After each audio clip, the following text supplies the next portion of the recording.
Once upon a time, a young couple named Mark and Emily decided to leave their children with Emily's parents for a summer vacation. Their two young children, Lily and Max, were happy to spend time with their grandparents, but their parents needed some rest. The couple had booked a reservation at a quiet and secluded mountain hotel. Upon arrival, they were captivated by the beautiful scenery and the hotel's historic charm.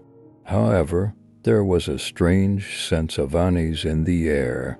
The hotel receptionist who greeted them was particularly unsettling.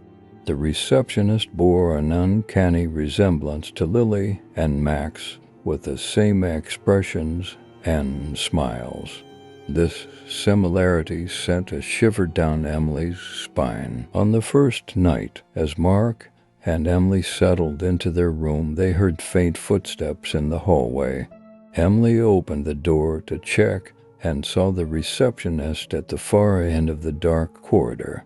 The receptionist tilted their head slightly, staring at them as if watching. Mark suggested they ignore it and enjoy their vacation. The next day, after a walk in the woods, they returned to the hotel to find a note on their door. It read, "Do you miss your children?" This made them even more uneasy. Emily called her mother to check on the kids, who were fortunately safe. During dinner, the receptionist served their table again. Every move and word reminded them of their children. Emily asked for the receptionist's name. With a cold smile, the receptionist replied, "My name isn't important. What matters here is you."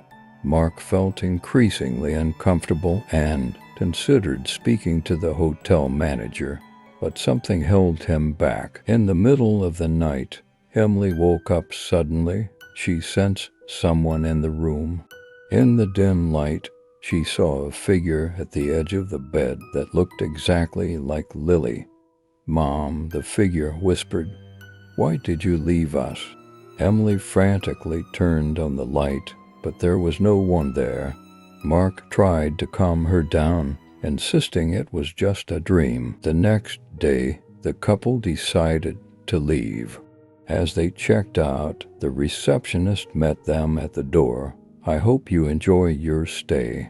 Say hello to your children," they said, their eyes holding a mysterious depth. The couple quickly got into their car and drove away from the hotel. When they arrived home, eager to hug their children, they found something strange. Emily's parents greeted them with confused looks. "Who are you?" they asked. Mark and Emily, shocked, replied, "We're Mark and Emily. We're here to pick up our children." "Where are Lily and Max?" Emily's parents exchanged worried glances and said, "Lily and Max. We don't have any grandchildren by those names." "You must be mistaken." The couple frantically searched the house, looking for any trace of their children, but there was nothing. Photos, toys, everything was gone. There was no evidence that Lily and Max had ever existed. Tears streaming down her face, Emily cried out, "How can this be? Our children were here. We left them with you."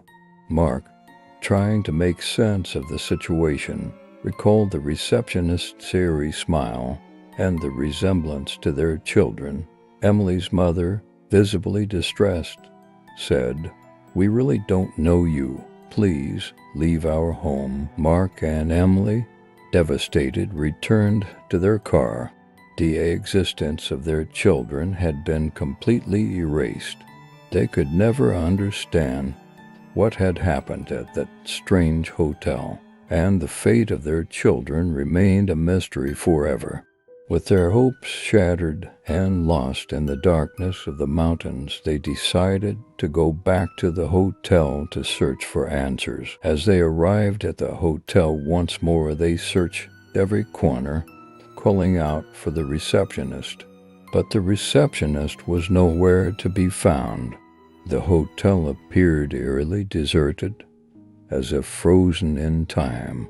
No matter where they looked, they couldn't find any trace of the mysterious employee. Hours turned into days as Mark and Emily remained trapped in the empty hotel, unable to leave.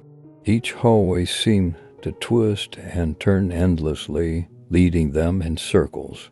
They began to lose track of time, consumed by despair and fear. Their only company was the haunting memories of their children and the unsettling presence of the hotel itself. They realized they were trapped in a nightmare from which they couldn't wake up. The hotel had become their prison, and they were condemned to wander its empty halls for eternity.